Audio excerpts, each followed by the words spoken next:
ఎప్పుడో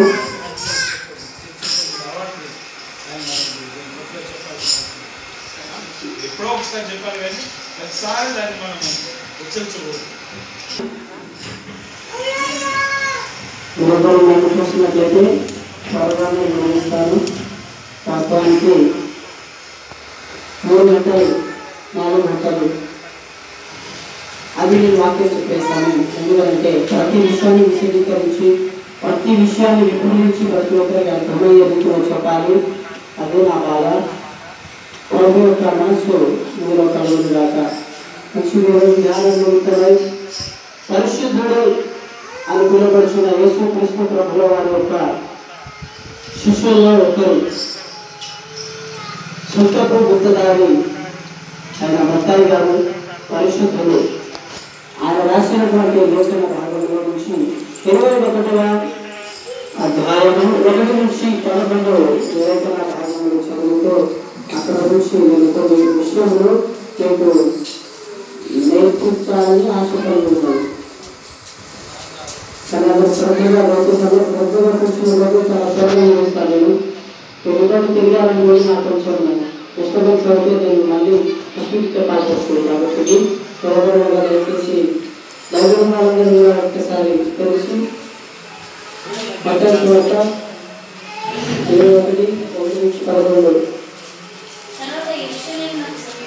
తర్వాత యెరూషలేమునకు సమీపించి ఒలీవల చెట్ల కొండ దగ్గర ఉన్న బెత్ఫగేకు వచ్చినప్పుడు యేసు తన శిష్యులలో 2 పిలిచి చూచి మీ ఎదుటనున్న గ్రామానికి వెళ్ళండి. వెళ్ళగానే చాలు సమయంలో నేను త్వరగా చెప్తాను. ఈ లేఖనం మీరందరూ తెలుసుకొని ఉండి ఉంటారని నేను అనుకుంటున్నాను. చాలాసార్లు విని ఉంటారని కూడా నేను అనుకుంటున్నాను. ఇది యేసుక్రీస్తు ప్రభుల వారు చివరిగా యెరూషలేములో శ్రమపడి ఆయన శిలువకు అప్పగించబోతున్న ముందు దినములలో జరిగిన ఒక కార్యమే ఇక్కడ రాయబడినది. 21వ అధ్యాయంలో మత్తయి గారు రాస్తున్నారు, అక్కడ కట్టబడి ఉన్న ఒక గాడిదను విప్పి నా యొద్దకు తీసుకురండి అని యేసుక్రీస్తు ప్రభుల వారు ఇద్దరిని చూసి మీ ముందుగా ఉన్న గ్రామానికి మీరు వెళ్ళండి. మీరు వెళ్ళగానే అక్కడ మీకు కట్టబడి ఉన్న గాడిదయు గాడిద పిల్లయు మీకు కనబడతారు అని లేఖనంలో రాయబడి ఉన్నది. అయితే మొదటిగా ఈ లేఖన భాగం నుంచి సువార్త, సంఘానికి, తర్వాత హెచ్చరిక, 3 విషయాలు చెప్పినట్టు ముగిస్తారు. ముందుగా సువార్త. యేసుక్రీస్తు కట్టబడి ఉన్న ఆ గాడిదను చూశాడు. యేసు ప్రభు ఆ గాడిద దగ్గర లేడు. యేసుక్రీస్తు ప్రభు వాళ్ళు ఎక్కడో జంక్షన్ లో ఉన్నారు. జంక్షన్ లో చెప్తున్నారు, ఇదిగో మీరు వెళ్ళండి.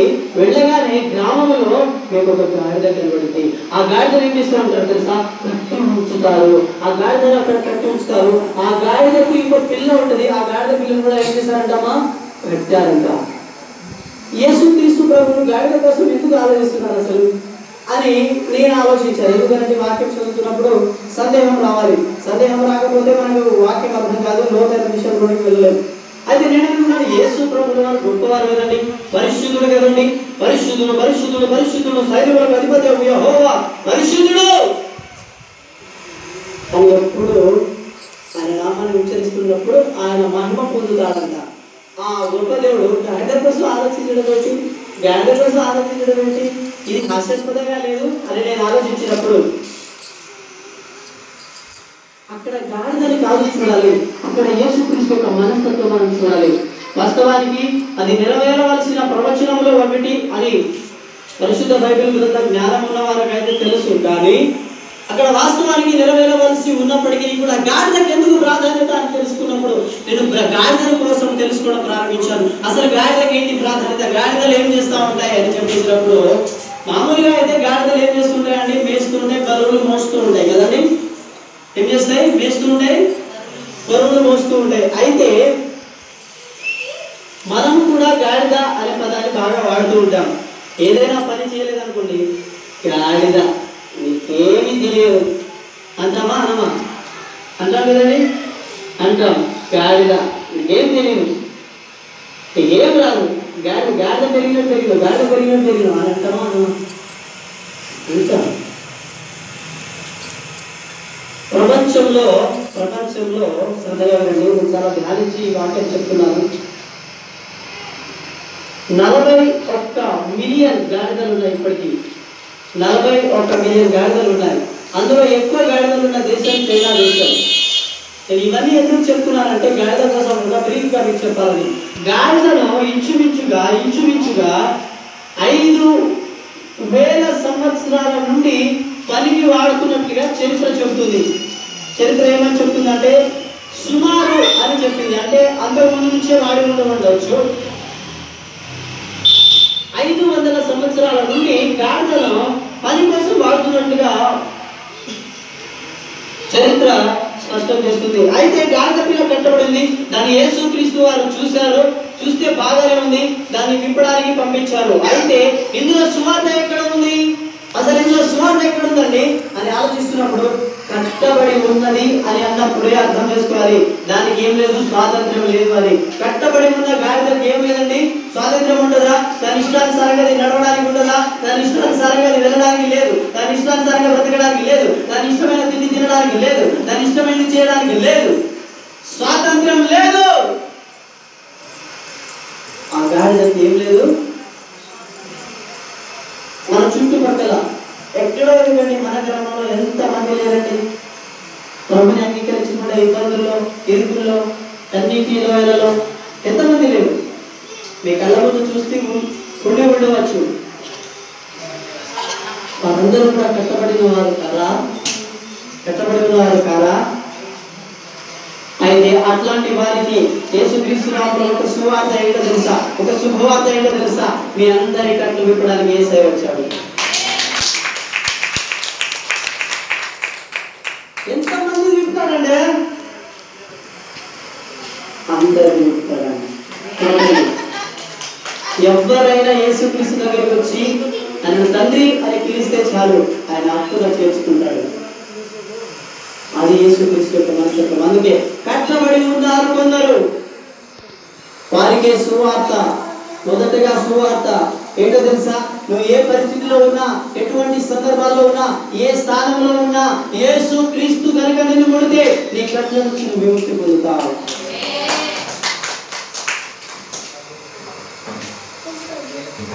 యేసు ప్రభుల వారు ఎందుకు ఆ కార్యం చేశారు అని కూడా నేను ఆలోచించాను. కట్టబడి ఉంటే దాన్ని విప్పడానికి సాదాసిగా కాదు. కట్టబడి ఉన్న దాన్ని విప్పాలంటే దానికి కొన్ని నియమాలు, నిబంధనలు ఉన్నాయి. ఆ దేశంలో కట్టబడి ఉన్న గాడిదను విప్పాలంటే ఒక కార్యం చేయాలి. అదేమంటే నిర్గమకాండం త్వరగా తీస్తారా? నిర్గమకాండం 13వ అధ్యాయం 13వ వచనము. అక్కడ ఒక మాట రాబడి ఉన్నది. ప్రతి గాడిద తొలి పిల్లను వెలయించి విడిపించాలి. దానికి మారుగా ఎవరు ప్రతిష్ఠించాలి? మీకు అర్థమవుతుందా? తిన్నారు కదా అని అందరూ. అక్కడ ఏమనుంది? ప్రతి తొలిచూలు గాడిద పిల్లకు బదులుగా ఏమి ఇవ్వాలంట? ఏమి ఇవ్వాలి? ఒకవేళ ఇవ్వకపోతే ఏం జరుగుతుంది అనేది కూడా కింద వచనంలో. దాన్ని మెడ విరగొట్టాలి. అంటే ఆ గాడిదను ఏం చేయాలి? చంపేయాలి అని అర్థం. అంటే యేసుక్రీస్తు ప్రభుల వారు ఇప్పుడు ఎవరిని విడిపిస్తున్నారు? దేని నుండి విడిపిస్తున్నారు? ఎందుకోసమని విడిపిస్తున్నారు అని అంటే ఆ గాడిద చావు బ్రతుకులో ఉంది.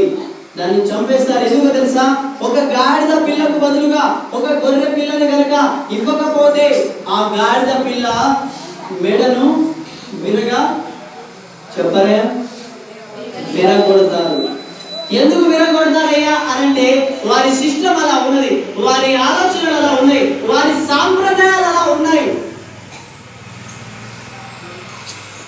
కానీ యేసుక్రీస్తు సాంప్రదాయాలకు కాదు దేవుడు, సర్వ ప్రపంచానికి దేవుడు. అందుకోసానికి ఆ గాడిదలో ఉన్న సాంప్రదాయాన్ని చూసి ఈ లోక పాపాన్ని మోసుకొని వెళ్ళిపోయిన దేవుని గొర్రె పిల్ల అని పిలువబడుచున్న యేసు ఆ గాడిద పిల్లను విప్పించాడు. ఆయన స్వయంగా గాడిద దగ్గరికి వెళ్ళాడండి. ఎందుకు తెలుసా? ఆయన రేంజ్ ఏంటంటే మామూలు రేంజా? ఆయన వెళ్ళాడు. ఆయన శిష్యులను పంపించినప్పుడు వారు విప్పుతూ ఉన్నారు. నాలాంటి కాబోలు. ఎందుకంటే మనకు కూడా ఏంటి జ్ఞానం అంతగా లేదు, లోక జ్ఞానం నాకు అసలే లేదు. స్పష్టంగా చెప్తున్నా, లోకంలో నాకు అంత జ్ఞానం లేదు. నాకు బైబిల్ ఇచ్చినే జ్ఞానం, బైబిల్లో ఉన్న జ్ఞానం తప్ప లౌకిక విజ్ఞానం అంతగా లేదు. బాబు ఈ గ్రామానికి వెళ్ళి స్వార్థ ప్రకటించడానికి అది తప్ప వేరే పని లేదండి నాకు. అదే చేస్తానండి. శిష్యులు కూడా అదే చేస్తారు. వెళ్ళి గాడికి లేకుండా బా మీరు చెప్పాడా కరెక్ట్గా ఇక్కడే ఉంది గాడిగా అని శిష్యులు మాట్లాడుకొని విప్తామడిగా తిప్పి మన గురుగారి దగ్గర తీసుకెళ్దాం అని చెప్పేసి విప్పుతున్నారు. విప్పుతున్నప్పుడు కొంతమంది వచ్చారు. కొంతమంది వచ్చి ఏంటి మీరు చేస్తున్న పని? ఆ గాడిదలు ఎందుకు విప్పుతున్నారు? మీరు మీకేం అధికారం ఉందని విప్పుతున్నారు అని చెప్పేసి అంటే వారిని తింటున్నారు. ఎందుకు మీరు ఆ గాడిదను విప్పుతున్నారు? ఎందుకు ఆ గాడిదను విప్పుతున్నారు? అక్కడ చెప్పేసి వాళ్ళు అంటున్నప్పుడు నాకు చెప్పిన వచ్చే ఒక మాట, ఇది ప్రభుత్వం ఎందుకు కావాలండి అంటే మా ప్రభు ప్రభు ఇది కావాలంట అని చెప్పేసినప్పుడు ఓహో ఇది ప్రభువు కావాలా, తొడిగలేం అని చెప్పేసి ఇందులో స్వార్థ ఎక్కడుంది? ఇందులో స్వార్థ చెప్తే విచిత్రంగా ఉండదు. ఆమేన్. అక్కడ విషయం ఏంటిదంటే ఒక గాడిద పిల్ల కట్టబడి ఉంది. దాన్ని విడిపించడానికి యేసుక్రీస్తు స్వయంగా రాడు. ఈ లోకంలో కూడా చాలా మంది ధనాపేక్షతో కట్టబడి ఉండవచ్చు, దరిద్రతతో కట్టబడి ఉండవచ్చు, త్రాగుడు దానికి కూడా కట్టుబడి ఉండవచ్చు, వ్యభిచారానికి కట్టుబడి ఉండవచ్చు, దేనికైనా కట్టుబడి ఉండవచ్చు. వారిని విప్పడానికి యేసుక్రీస్తు శిష్యులు అని పిలువబడిన పాస్టర్లు వస్తారు. యేసుకి ఏం అధికారం ఉంది? యేసు గొర్రె పిల్ల అయితే ఆయనకి ఏం అధికారం ఉంది? గొర్రె పిల్ల అయి ఉంటేనే ఆయన దాని కోసం ఆయన బలి అయ్యాడని అర్థం. అసలు ఎందుకు బలి అవ్వాలి అదంటే నేను కాదు, నీవు కాదు, బైబిల్ కాదు, అంతకు ముందు వచ్చిన ఒక గ్రంథం ఉంది, అది వేదం. ఏంటిదని చెప్పరా? అందరూ చెప్పండి. అనొచ్చుగా వేదం. వేదంలో ఒక మాట రాశారు, సర్వ పాప పరిహారంతో రక్త ప్రోక్షణ అవశ్యం, తన రక్త పరమాత్మైన పుణ్యదాన బలియాగం అని రాశారు. అంటే అర్థం ఏంటి?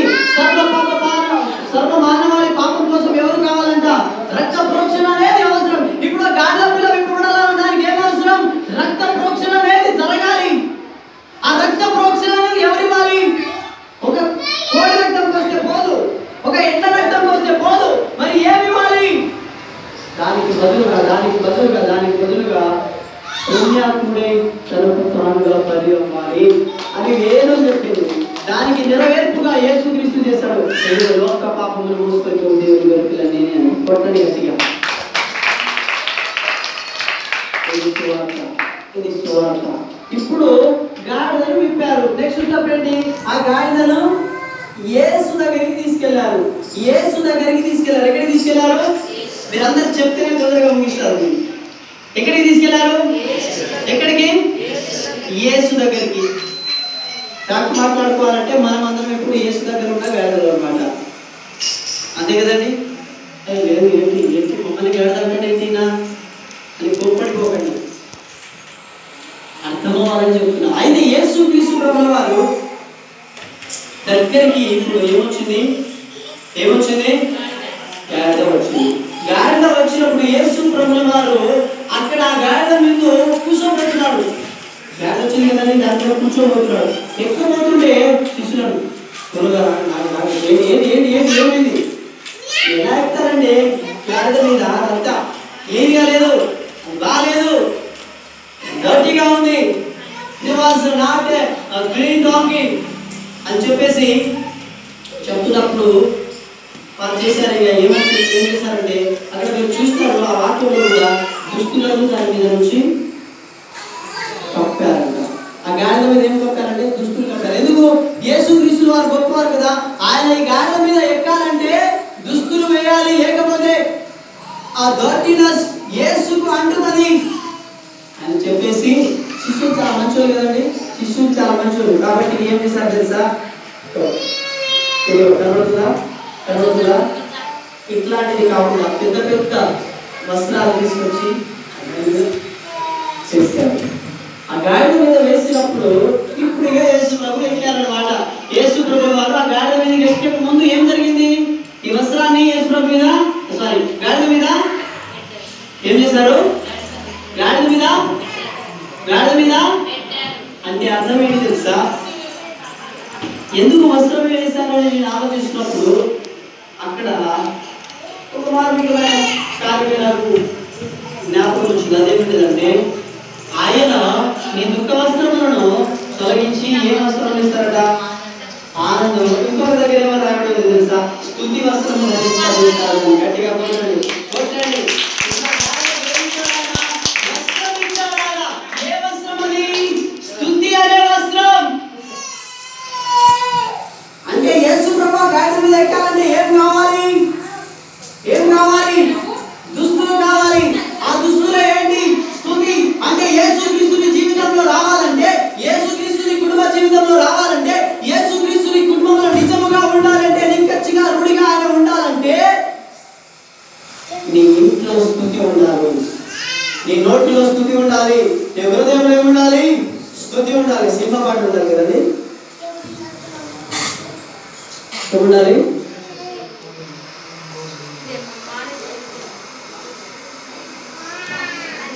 చాలా మంది నేను హైదరాబాద్లో ఉంటాను కదండి, హైదరాబాద్లో చూసుకుంటాను.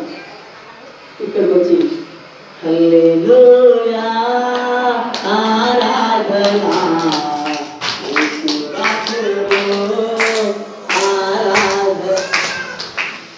అని పాడి చప్పట్లు కొట్టి అలసిపోయి ఇంటికి వెళ్ళి ఏం చేస్తారు తెలుసా? కాలు మీద కాలేసుకొని రిమోట్ ఒకటి చేతిలో పట్టుకొని, సరదాగా వినండి, రిమోట్ ఒకటి చేతిలో పట్టుకొని నొక్కుతా ఉంటారు. సినిమా పాటలు, లోక సంబంధమైనవన్నీ ఆ టీవీలో ఉంటాయి. ఇప్పుడే కదా హల్లెలూయా అని పాడావు. అప్పుడేం జరిగింది? కూర్చున్నా. ఏది స్థుతి? అదా నిజమైన స్థుతి? అసలు స్థుతి అంటే దేవుడికి ఎందుకంత ఇష్టం? అసలు స్థుతిస్తే ఏమి జరుగుతుంది?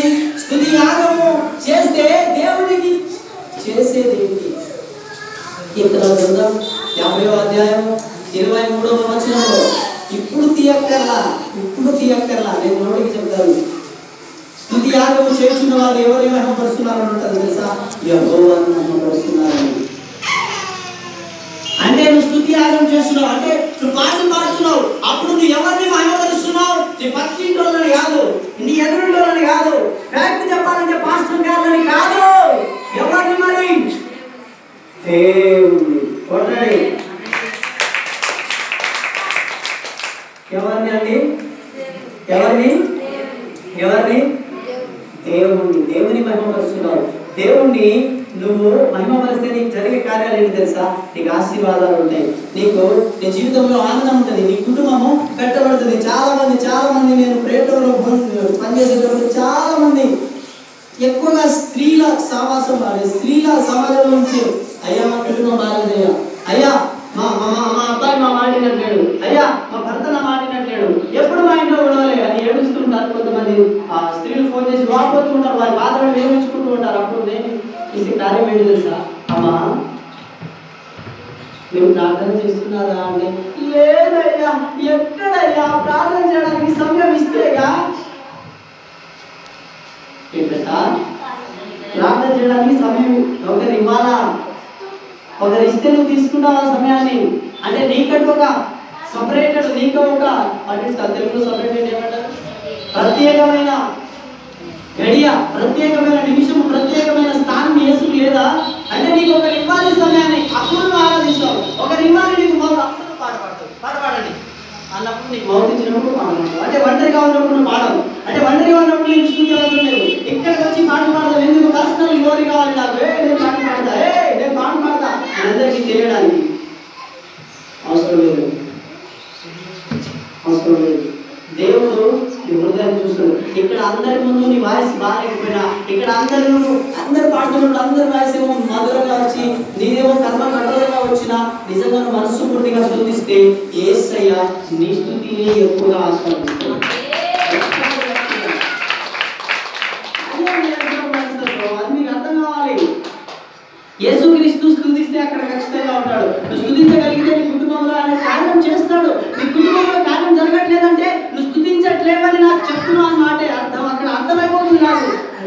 కుటుంబాలు బాగాలేదయ్యా అంటే రెండు విషయాలు జరిగి ఉండాలి. ఒకటి, నువ్వు స్తుతి సరిగా ఇవ్వలేకపోవాలి. రెండు, నువ్వు ప్రార్థన చేయడం నీకు లేకపోతే ఉండాలి. ఇలా రెండు కార్యాలు కనుకనే నువ్వు చేయలేకపోతేనే అప్పుడు నీ కుటుంబం అస్తవ్యస్తంగా అయి ఉంటుంది. నీ కుటుంబం కట్టబడాలంటే, నీ కుటుంబం సరైన రీతిలో ఉండాలంటే, నీ కుటుంబం బాగుండాలంటే అప్పుడు నువ్వు చేయవలసిన కార్యం ఏంటి తెలుసా? నువ్వు స్తుతించగలగాలి, నువ్వు ప్రార్థన చేయగలగాలి. ఇంకొక పాయింట్ కూడా నేను దాన్ని యాడ్ చేస్తున్నాను. నువ్వు మీ పాస్టర్ గారితో సహవాసం కలిగి ఉండాలి.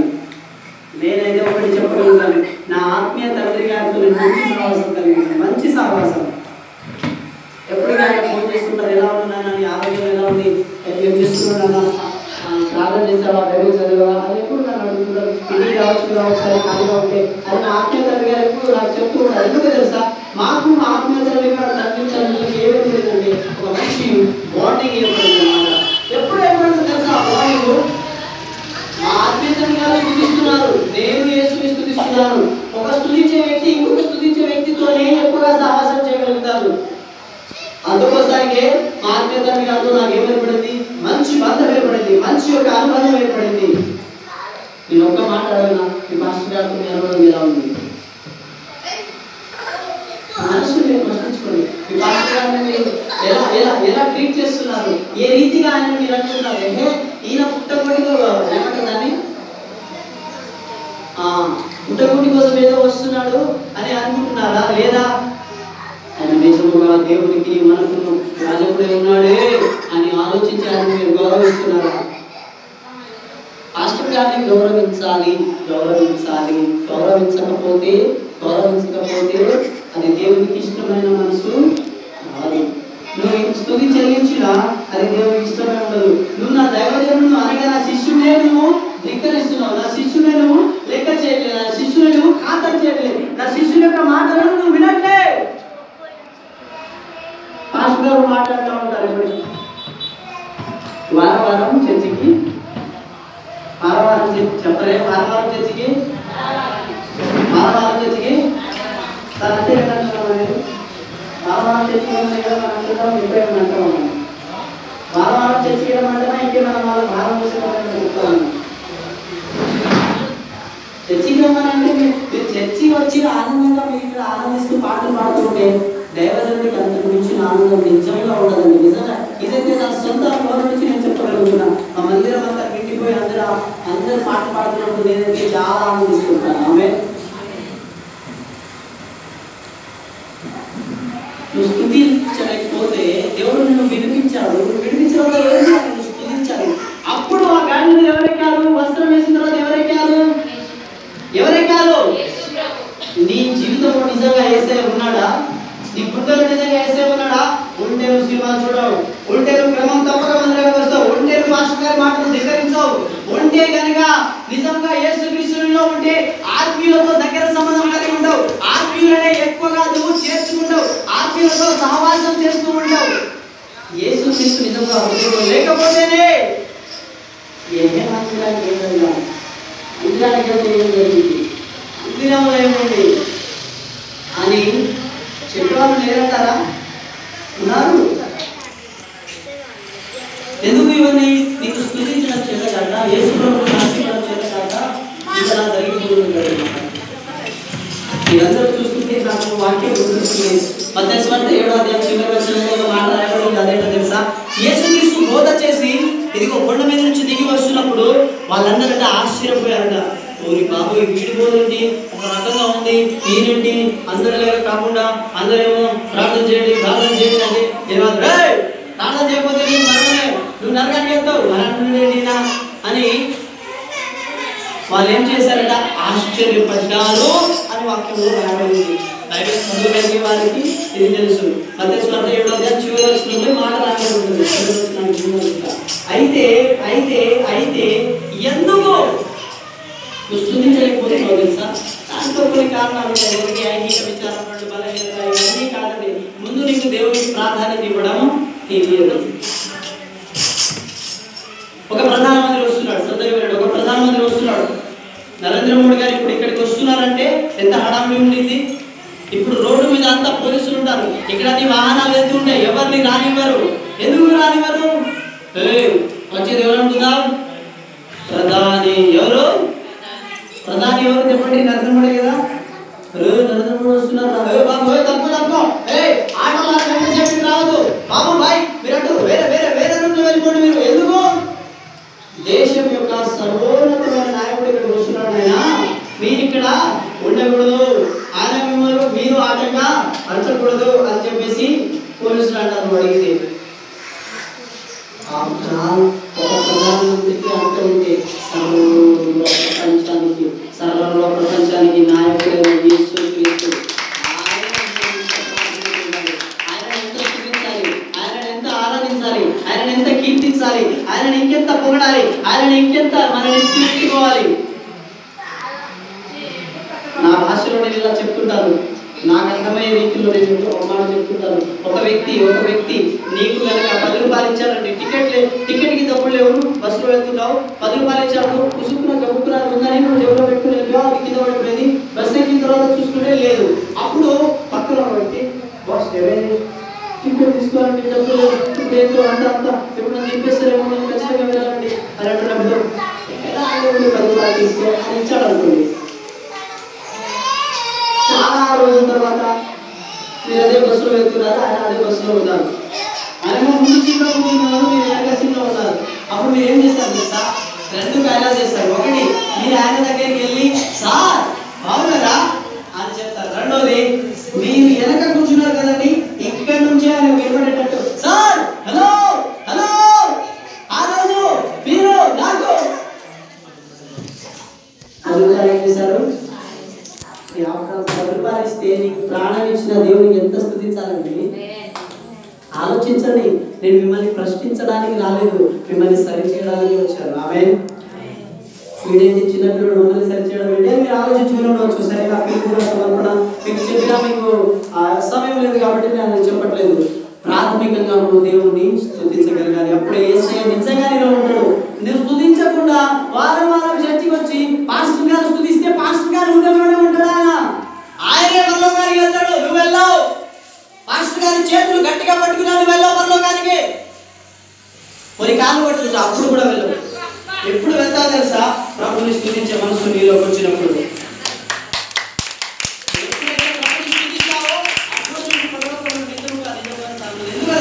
పరలోకంలో ఇట్లా వాక్యం చెప్పడానికి ఏముండదు, పరలోకంలో ఇలా డ్రెస్సులు వేసుకొని వాక్యం చెప్పడానికి ఏముండదు. పరలోకంలో ఉండే ఒకే ఒక కార్యం ఏంటి తెలుసా?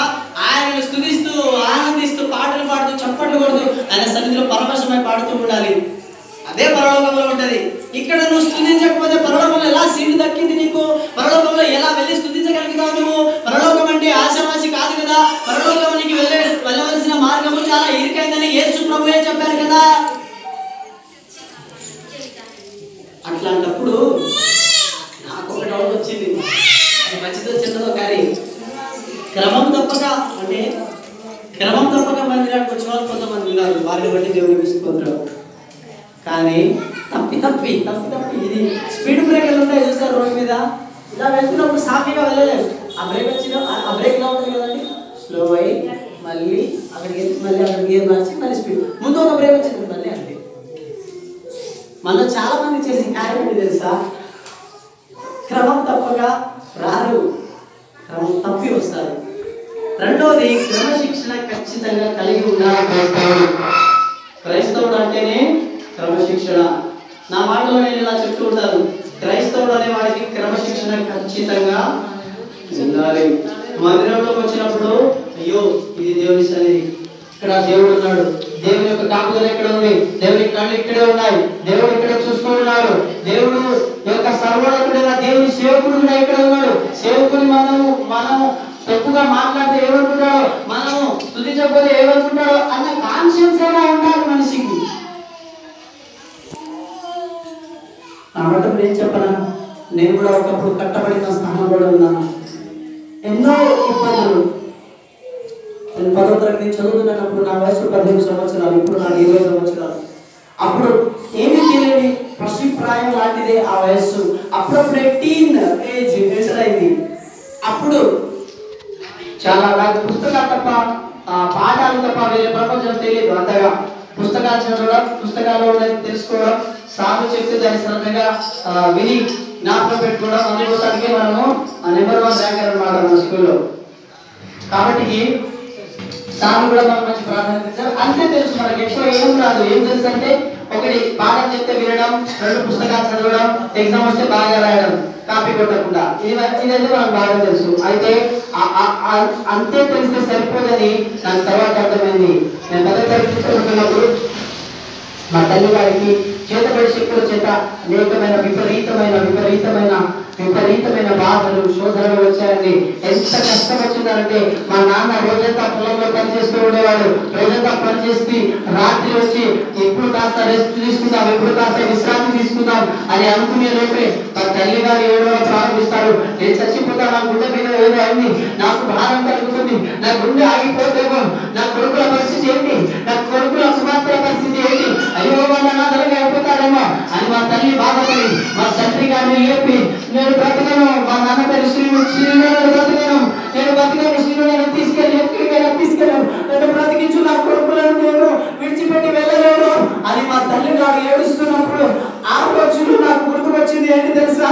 అయ్యో నాకు బంధువులు ఉన్నారని నేను అనుకున్నానే, అయ్యో నా బంధువులు నా దగ్గర ఉంటారని అనుకున్నానే, అయ్యో పండుగ చేసినప్పుడు అందరూ వచ్చారే, పండుగలు అందరూ తిన్నారే, పెళ్లిలో కట్నం వేశారే, అయ్యో గృహప్రవేశానికి వచ్చారే, ఇప్పుడు ఎందుకు రావట్లేదు అని బాధ కలిగి, అయినా కూడా ఏమి తెలియని పసి వయసు కనుక స్కూల్కి వెళ్ళిపోయేటోని. కానీ రాత్రిలో మా అమ్మ ఇంటికాడ ఎందుకు లేదో నాకు అర్థం కాకపోయింది. ఎందుకంటే రాత్రి అంతా కూడా మాంత్రికుల దగ్గరికి వెళ్ళేవారు మా తల్లిదండ్రులు.